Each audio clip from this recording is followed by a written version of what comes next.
오늘 함께 예배드리신 우리 모든 성도님들 주님의 은혜로 충만하시기를 축원합니다. 의정부는 참 좋은 도시라고 생각을 합니다. 제가 와서 살아보니까요, 무엇보다도 밥맛이 이렇게 좋아요. 예. 김치도 맛있고 된장찌개도 맛있고 부대찌개는 말할 필요도 없고요, 냉면도 맛있고 삼계탕도 맛있고 참 밥맛이 좋은 도시입니다. 점점 추워지는데 여러분 식사 거르지 마시고 건강하시기를 바랍니다. 두 분씩 인사하세요. 당신을 보니 밥맛이 납니다.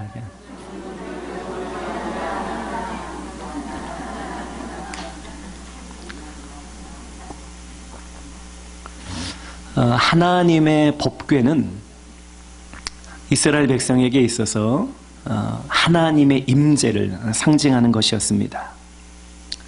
눈에 보이지 않고 귀에 들리지 않고 손에 잡히지 않는 그 하나님께서 확실하게 자기를 계시해 주시고 내가 너와 함께 있어 이렇게 일러주시고 우리가 하나님이 나와 함께하고 계심을 감지할 수 있도록 그렇게 친근히 가까이 계실 때에 우리는 하나님의 임재라는 말을 씁니다. 이스라엘 백성들은 어디를 가든지 하나님의 법궤를 가지고 갔지요. 맨 앞에 두면 하나님이 우리를 이끌어 가신다. 또 백성 중간에 두면 하나님이 우리 백성 가운데 함께 계신다. 그런 의미였습니다.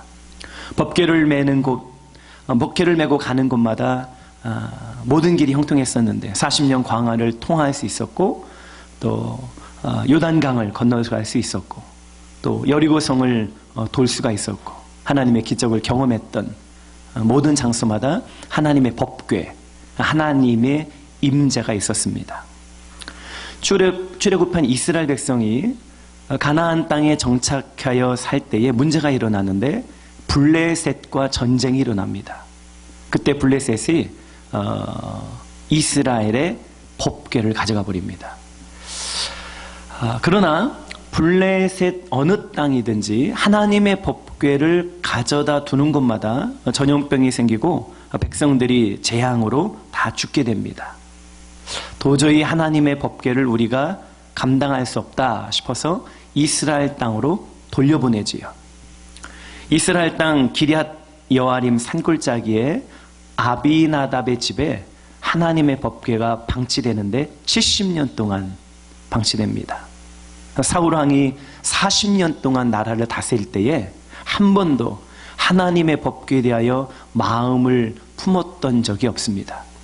그러나 다윗이 왕이 되자마자 가장 먼저 한 일이 하나님의 법궤, 이스라엘의 수도인 예루살렘으로 가지고 와야 되겠다는 생각을 품게 됩니다.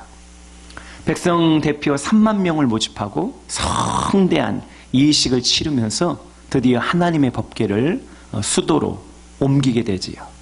그런데 거기서 문제가 일어납니다. 자, 사무엘하 6장 6절과 7절 말씀이 그 사건입니다. 시작. 그들이 나곤의 타작마당에 이르러서는 소들이 뛰므로 우사가 손을 들어 하나님의 궤를 붙들었더니 여호와 하나님이 우사가 잘못함으로 말미암아 진노하사 그를 그곳에서 치시니 그가 거기 하나님의 궤 곁에서 죽으니라. 하나님의 법궤를 운반하는 이 성대한 예식의 대표자가 우사였습니다. 가장 중요한 인물이었지요. 3만 명의 시선이 우사에게 집중되어 있습니다. 그의 한마디, 그의 행동 하나가 백성들에게 집중된 겁니다. 그런데 흔들리는 법궤를 붙잡기 위해서 우사가 법궤에 손을 대는 순간 그 자리에서 직사합니다. 왜 직사했을까? 하나님이 분명히 율법에 명시하셨거든요. 법궤를 운반할 때는 제사를 드리는 레위인들의 어깨에 매서 운반해라. 그러나 이스라엘 백성들이 생각할 때에 그것보다는 깨끗하게 새로 만든 수레에 담아서 옮기면 더 좋지. 사람의 생각으로 운반하다가 이런 일을 겪게 된 겁니다. 하나님의 일은요, 우리의 생각에 좋은 대로 하는 것이 아니고 하나님의 생각대로 해야 되는 줄로 믿습니다. 교회는 우리의 생각에 지혜로운 대로 운영하는 것이 아니고 하나님의 생각으로 운영해야 될 줄로 믿습니다.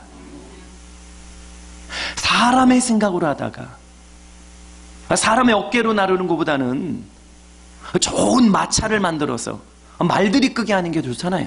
소들들이 끌게 하는 게 좋잖아요. 그런데 하나님의 생각과 사람의 생각은 다르죠. 사람의 생각으로 법궤를 이동하다가 이런 큰 일을 겪게 된 거지요. 다윗이 평생 처음으로 하나님에 대한 두려움을 느낍니다. 이렇게 무서운 하나님을 어떻게 모실 수 있을까? 이렇게 두려운 하나님을 누가 모실 수 있을까? 법궤를 이동하는 일을 포기합니다.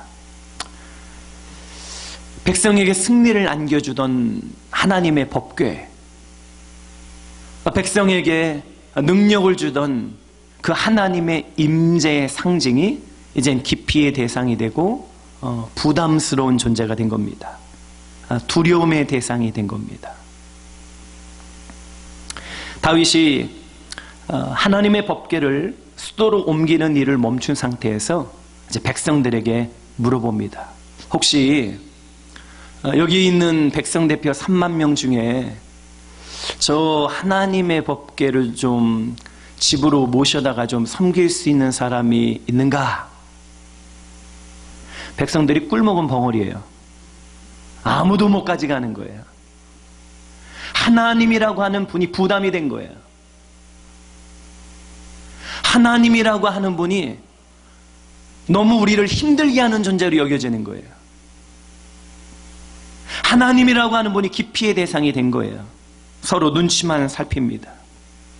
옷사가 죽지 않았다면 높은 사람들이 먼저 자기가 법궤 가져가겠다고 난리가 일어났을 텐데 이제는 그 하나님이란 분이 너무 부담이 된 거예요. 아무도 말을 못합니다. 그런데 군중 가운데 한 사람이 손을 번쩍 들고 뛰어나와서 다윗왕에게 얘기합니다. 제가 모셔갈게요. 자, 오늘 그 본문 사무엘하 6장 10절입니다. 시작. 가드 사람 오베데돔의 집으로 메어 간지라. 왕이여, 제가 모셔갈게요. 제가 하나님의 임재를 환영합니다. 하나님, 제가 섬길게요. 제가 모실게요. 다른 사람 다 부담스러워하는 일 제가 할게요. 다른 사람 다 어려워하는 일 제가 할게요. 그게 하나님의 일이라면, 하나님의 임재를 내가 경험할 수 있다면, 내가 하나님 곁에만 할 수 있다면 내가 할게요. 이 사람이 오벳에돔입니다. 오벳에돔은 하나님의 임재를 즐거워하고 하나님의 임재를 사모하고 하나님의 임재를 사랑하고 하나님의 임재에 자신의 전 인격을 바쳤던 존재입니다. 오벳에돔. 여러분, 하나님을 오벳에돔처럼 사랑하는 자가 될 수 있기를 바랍니다. 다른 사람 다 힘들어해도 그 주님 일이면, 그게 주님과 관계된 거면, 주님의 임재를 내가 누릴 수 있다면 내가 적극적으로 할 수 있는, 이거 오벳에돔의 믿음이죠. 자, 역대상 15장 21절 말씀 한 번 더 보시죠. 시작. 마띠디아와 엘리브레후야 막내냐와 오벳에돔과 여이엘과 아사시아는 수금을 타서 8째 음에 맞추어 인도하는 자요. 오벳에돔이 3개월간 하나님의 법궤를 자신의 집에 모신 이후에 다윗 왕이 마음을 정리를 합니다. 그래도 내가 하나님의 법궤를 모셔와야지. 드디어 다윗이 하나님의 법궤를 예루살렘으로 모시고 옵니다. 그리고 법궤를 안치할 수 있는 장막을 세우고, 그리고 그 법궤 옆에서 하나님을 찬양할 수 있는 찬양단을 모집합니다. 하나님의 임재를 즐거워하며 하나님의 임재 앞에서 찬양할 수 있는 사람들 모이시오 하니까 백성들 가운데 제일 먼저 뛰어와서 임금님, 제가 하나님 법궤 옆에서 찬양할게요 하는 사람이 있었습니다. 그 사람이 누구냐면 오벳 에돔입니다. 하나님의 법궤가 자신의 집에서 떠나서 예루살렘으로 가니까 그 하나님의 임재가 그리워진 겁니다. 3개월 동안 내가 하나님의 임재를 누렸는데 그 임재가 떠나가는 것이 견딜 수가 없었던 겁니다. 하나님의 임재를 경험하니까 자신의 모든 것이에요. 자신의 생명보다도 귀한 것입니다. 그래서 그 하나님의 임재를 따라갑니다. 제가 찬양할게요. 하나님의 법궤 앞에서, 하나님의 법궤 근처에서 찬양할 수만 있다면 제가 그 일을 할게요. 찬양단에 지원했던 사람이 오벳 에돔입니다. 오벳 에돔은요, 하나님의 임재를 그리워하고 하나님의 임재가 떠나가는 것을 싫어하고 하나님의 임재를 사랑했던 사람입니다. 임재의 사람, 임재를 그리워하는 사람, 하나님이 나와 함께하는 것을 최고로 여기는 사람, 오벳 에돔과 같은 그러한 사람들이 될 수 있기를 주님의 이름으로 축원합니다. 역대상 26장 15절 말씀을 한 번 더 보시죠. 시작. 오벳 에돔은 남쪽을 뽑았고 그의 아들들은 곳간에 뽑혔으며, 다윗이 하나님의 법궤를 안치한 성전, 그 성전 동서남북의 그 문을 지킬 수 있는 문지기를 이제 모집을 합니다. 백성들에게 광고했어요. 하나님의 법궤가 있는 성전 그 문지기 할 사람 모여라. 그러니까 백성들 가운데 또 제일 먼저 뛰어와서 임금님, 하나님의 법궤가 있는 성전의 문지기 제가 할게요. 저를 써주세요 하고 손을 번쩍 들고 뛰어온 사람이 있는데 그 사람이 누굴까요? 오벳 에돔이에요. 하나님의 법궤 근처에만 있을 수 있다면 괜찮아요. 어떤 허드렛 일이라도 괜찮아요. 무엇이든 시켜주세요. 하나님의 법궤 옆에만 있을 수 있다면 무엇이든 시켜주세요. 그게 오벳 에돔의 마음입니다. 시편 84편 2절에 이렇게 시인이 고백을 하고 있습니다. 시작. 내 영혼이 여호와의 궁정을 사모하여 쇠약하며 내 마음과 육체가 살아계신 하나님께 부르짖나이다. 이 시인이 하나님의 법궤가 있는 하나님의 성전을 얼마나 사랑하는지, 성전 때문에 사랑의 열병에 걸렸다는 고백이에요.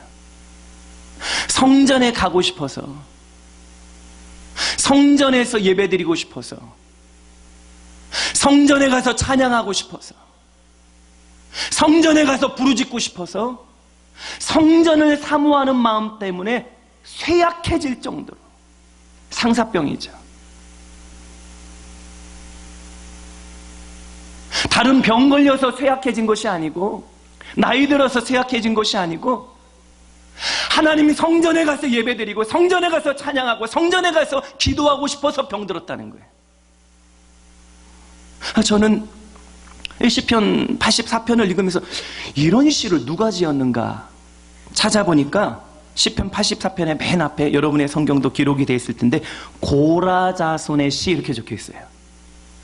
그래서 저는 고라자손이 누군가 또 살펴보니까요, 고라자손이 오벳 에돔이에요.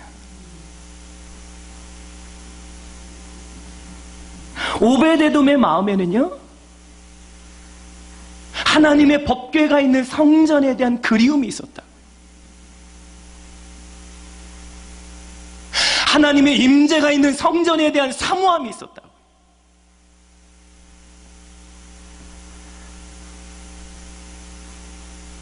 오벳 에돔 말씀 묵상하면서 떠오른 사람들이 있는데 우리 화평교회 교인들이에요. 얼마나 하나님의 성전을 사모하고 하나님의 성전을 사랑하고, 주일마다 예배 때마다 이 강단에 엎드려 걸레질 하시는 분이 있어요. 화장실에 가면 수시로 수건을 빨아다 놓는 분이 계세요. 장마철이 되면 매일 교회 출근해서 제습기에 물통을 비우는 분이 계세요. 차량 운전으로 일 끝나고 밥도 못 먹고 차량 운전 나가시는 분들이 계세요. 사람들이 왜 늦게 와요? 말해도 상관없어요. 감사함으로 그 일을 감당하시는 분들이 계세요. 기도로 눈물로 지금도 주일학교 예배실에서 아이들을 가르치시는 분들이 계세요. 우리 신방대원들 하루 종일 신방하고 나면 핸드폰이 뜨거워지도록 그렇게 신방을 해요. 성전 사모하는 거예요.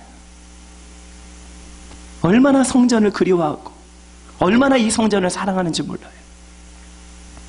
저는 방송 출연하면 교회 사랑, 성전 사랑, 화평교인들을 봐라 이거 간증할 거예요.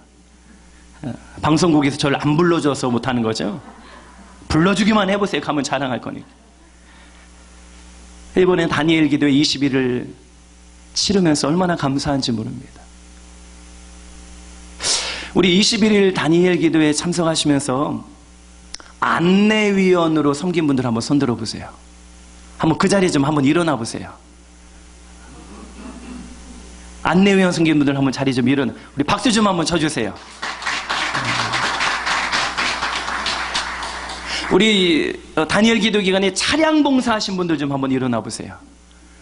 차량 봉사. 예, 박수 좀 한번 쳐주세요. 우리 방송실에서 봉사하신 분들 좀 한번 일어나 보세요. 박수 좀 한번 쳐주세요. 21일 동안 하루도 안 빠지고 개근하신 분들 좀 한번 일어나 보세요. 박수 좀 한번 쳐주세요. 성전 사랑하는 마음, 성전에 대한 열정, 오베데돔의 마음이에요. 하나님께서 이토록 하나님의 법궤, 하나님을 사랑하고 하나님의 성전을 사모했던 오벳에돔에게 복을 주시는데요, 놀랍습니다. 자, 오벳에돔이 받은 복을 좀 보시죠. 사무엘하 6장 11절 말씀입니다. 시작.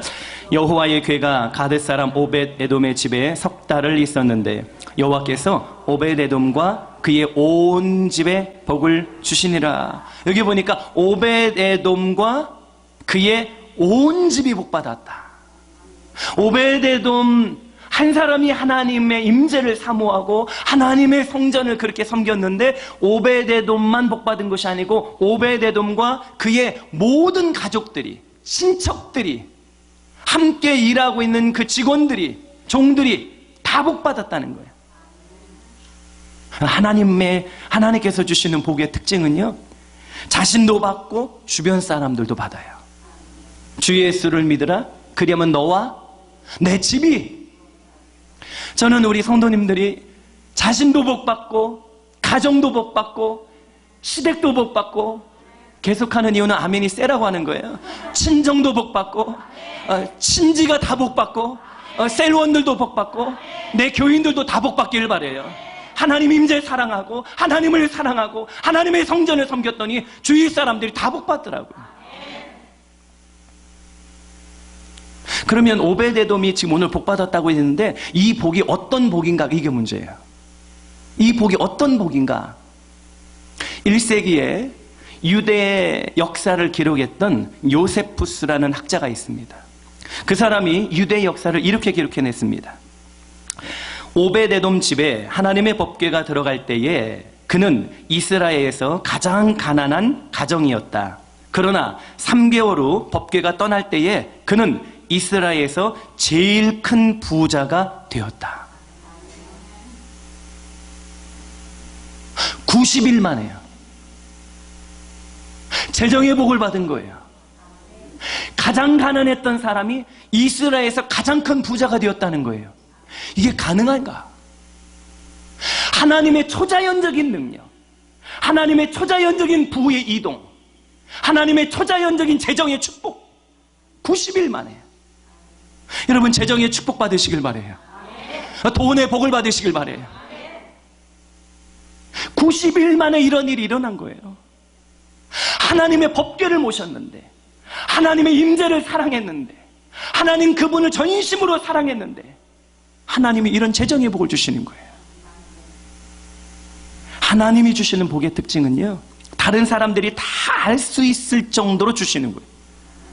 그래서 신명기에 이 모든 복이 네게 이르르니 성읍에서도 복받고 들에서도 복받고 광주리가 복받고 떡반죽 그릇이 복을 받고 들어와도 복을 받고 나가도 복을 받고 소문나는 복을 받는다는 거예요.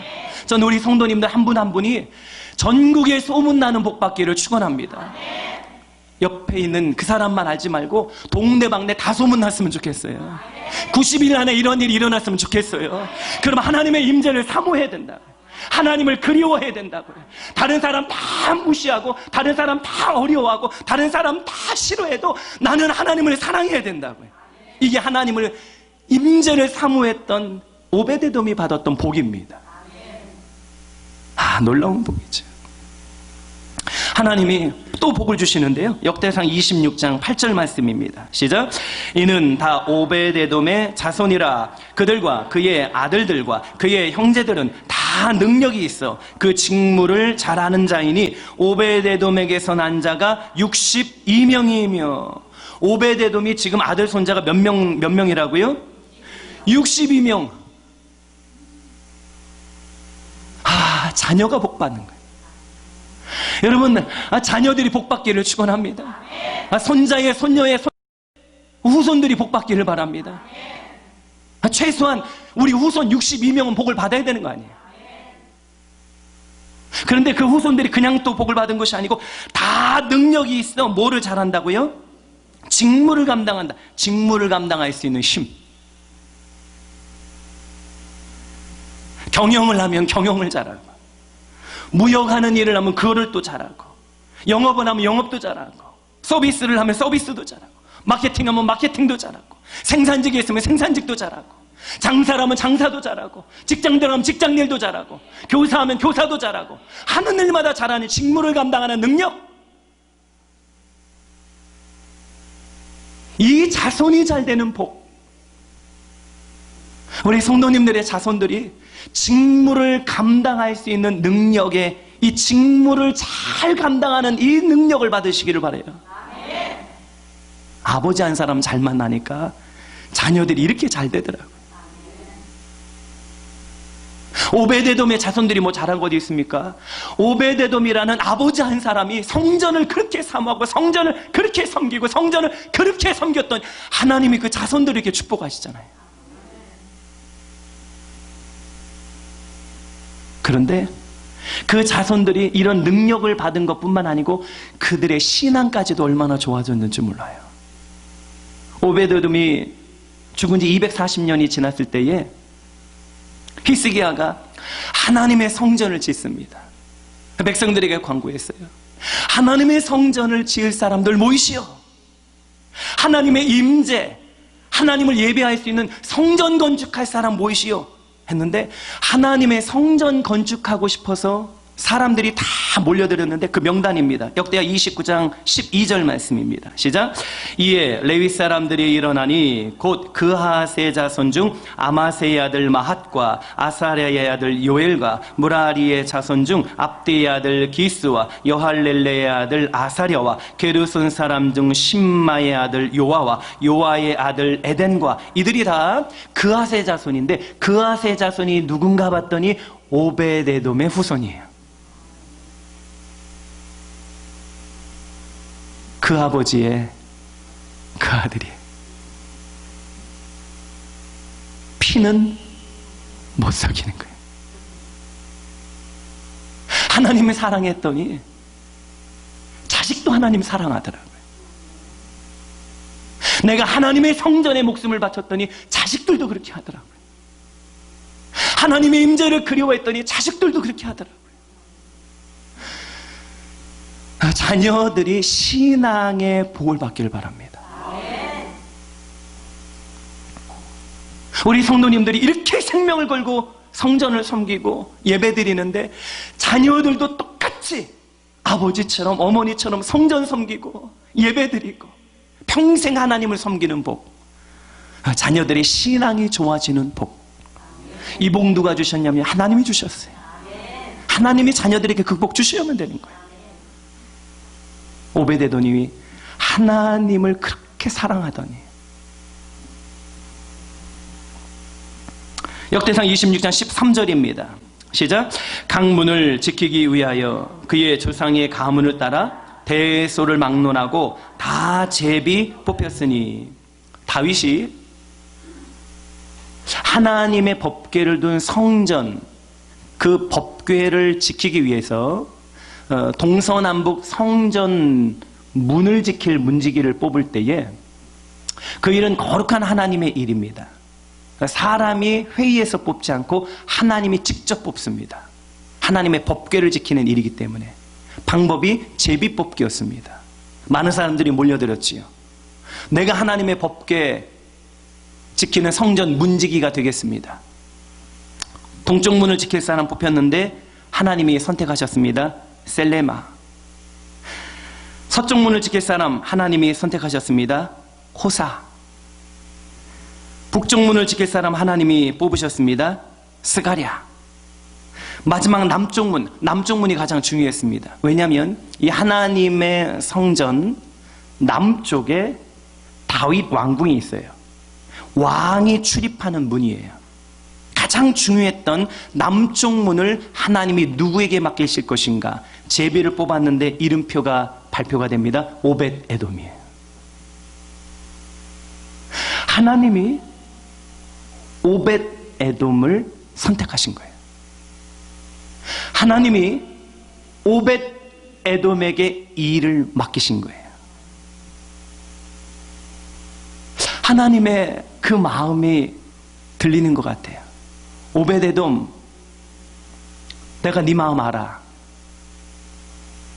너 내 임재를 즐거워했어. 다윗 왕마저도 내 법궤에 대하여 아유 하나님 싫어요 부담스러워할 때에 너는 내 법궤를 환영했어. 다른 사람들 다 기피할 때에 너는 나를 사랑했어. 오벳에돔, 너는 내 임재를 누릴 수 있는 자격이 있어. 너는 성전을 지킬 수 있는 자격이 있어. 하나님이 선택했던 인물 오벳에돔. 하나님이 쓰시는 복, 하나님이 선택해서 쓰시는 복. 대그룹 회장이 선택해서 쓰임받는 것도 복인데, 하나님이 선택해서 쓰임받는다면 얼마나 큰 복입니까? 하나님이 쓰신 자가 오벳에돔입니다. 주님께 쓰임받는 복 받기를 바랍니다. 장로교 어떤 목사님 개척해서 5,000명까지 부흥됐는데 어느 날 쓰러져서 뇌출혈로 반신불수가 됩니다. 목회할 동안 사랑이 없었던 것을 회개하고 그분이 고백하는 것이, 하나님이 만약에 한 번만 더 나를 써주신다면, 주일학교 아이들, 코 올리는 아이들 보면 내가 코를 빨아주면서 목회하겠다. 하나님이 한 번만 나를 더 써주신다면, 하나님께 쓰임받는 것에 대한 감격이 있습니까? 하나님이 쓰신다는 그 놀라운 감격이 있습니까? 고등학교 1학년 때부터 기도했던 제목, 하나님 나 써주세요. 하나님 나 써주세요. 하나님 만약에 김기훈이 더러워서 못 쓰겠으면 나 씻어서 써주세요. 내가 너무 힘이 없어서 못 쓸 것 같으면 나 힘 주셔서 써주세요. 하나님 내가 살다 혹시 고장나면 고쳐서 써주세요. 내가 만약에 미련하면 하나님 지혜 주셔서 써주세요. 나를 써주세요. 그 기도를 지금까지 하는 거예요. 하나님이 이제 내가 너 못 쓰겠다, 내가 다른 사람 쓰겠다, 난 그게 제일 싫어요. 여러분, 하나님이 나를 써주시는 것이 복이에요. 그만큼 나를 인정했다는 거예요. 그만큼 나를 믿어주신다는 거예요. 하나님이 쓰시는 복, 이것이 오벳 에돔이 받은 복입니다. 말씀을 마무리합니다. 오벳 에돔은 자신의 집에 하나님의 법궤를 모신 지 3개월 만에 백만장자가 되었습니다. 큰 집에서 편안하게 부귀영화를 누리며 살 수가 있었습니다. 그럼 다 된 거 아니에요? 그런데 오벳 에돔의 목적은 그게 아니에요. 하나님의 복으로 큰 집에 사는 것, 하나님의 복으로 편안하게 사는 것, 하나님의 복으로 자녀들이 잘 되는 것 너무나도 좋은 일인데 오벳 에돔의 마음엔 그게 목적이 아니에요. 그 집을 떠나서 하나님 법궤 옆에서 장막이라 할지라도 찬양하고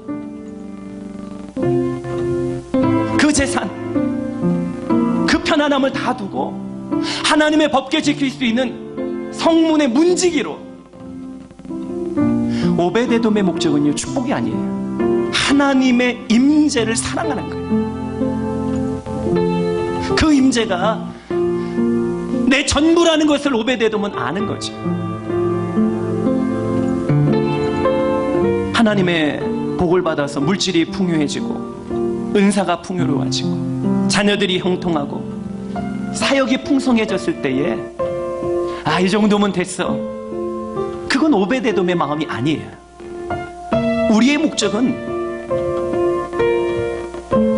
우리의 목적은 하나님의 축복이 아니에요. 우리의 목적은 하나님 그분이에요. 하나님 그분 추구하는 거예요. 교회가 성장할수록 우리 교회 이만큼 됐어. 그게 목적이 아니에요. 하나님을 추구하는 거예요. 복 받으면 나 복 받았어 이게 아니고 하나님을 더 추구하는 거예요.